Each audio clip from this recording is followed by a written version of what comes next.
What's up, guys? This is Paco, the Paco Realtor, podcast number 25. And today we are going to talk about what to expect in November and December as far as real estate concerned. And I think we're going to see something we haven't seen in quite a while.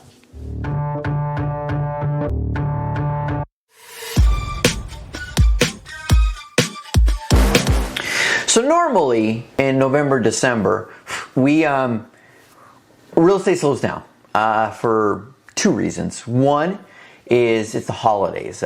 People are traveling, holidays with family. People are getting ready for Thanksgiving and Christmas.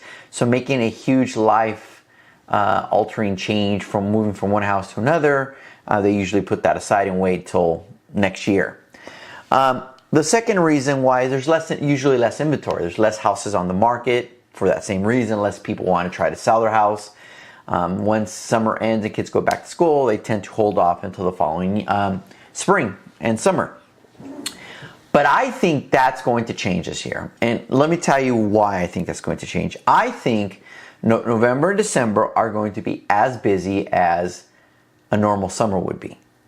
And the reason is twofold. One, rates have been coming down. Now, the last few days, rates have shot back up. They went down to about 6.12 in the middle of September, and now like the second week of October, they're about at 6.6. So they're going back up. So I think we're going to see one more rate drop. But rates are coming down. The second reason is because people are starting to cash in their equity because rates are coming down. So you need to understand that 80% of the real estate market is people who sell their homes and move up or move down, meaning they make some kind of change.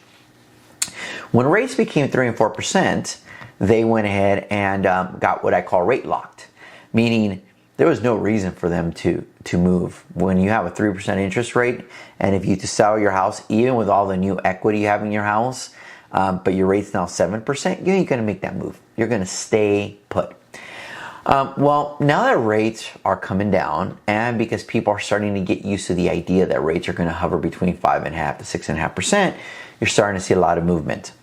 So I think you're going to start seeing a lot of people sell their house, put homes on the market, which because of the lower rates, and you're going to have more buyers entering the market because of the lower rates. So you're going to have more activity. So I think November and December are going to have a lot of activity, more than normal. Now, this means quite a few things for buyers and sellers, and let me explain what that means. So, I think what this means is if you're a buyer, you're going to have more options to buy than normal. There's going to be more real estate homes available on the market for you to take a look at and actually buy. They're not going to be gone in one weekend. You're actually going to have time to look at them, consider the good and the bad, and make an offer. Now, there will be more competition than most November and Decembers, but I think you'll still be fine. Houses aren't going to fly off the shelf, okay? Now, they're not going to drop in value. They're not going to drop 10, 15, 20%, which a lot of people are saying the market's going to crash. You might have a little adjustment here and there, but for the most part, they're going to stay put. Because we have limited inventory. Remember, it's all inventory. So if you're a buyer, you will have more options. Make sure you have your numbers ready. Make sure you know your rates. Make sure you know your payments. Make sure you're pre-qualified. Make sure you know how much you have down payment. You're going to have to be ready to pull that trigger. And I keep saying this because even though you have more inventory, I want you to understand that it's still not enough, and we're still not back to normal.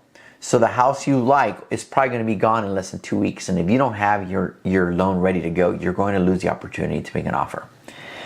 If you're a seller, what this means to you is that you are going to have more buyers in the market because of lower rates. Normally, I would tell people who can hold off to sell their house in March and April to hold off and not sell in November, December.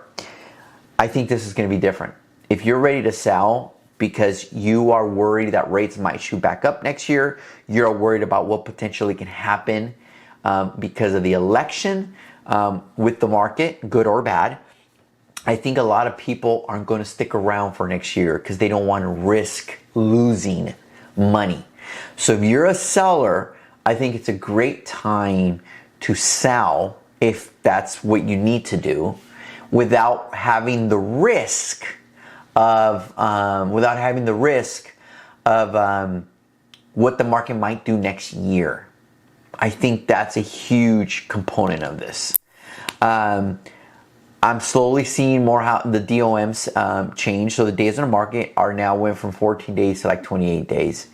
And that's twice as much. And people are like, oh my God, what does this mean to the market? Nothing.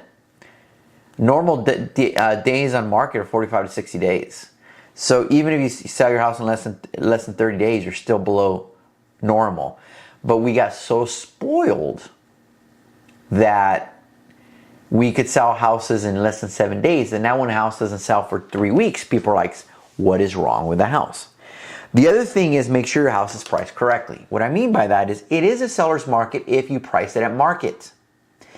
If your house is worth $500,000 and you sell it for $530,000, there is a good chance you are not going to sell it. You're going to have to drop that price. And you're starting to see more and more of that.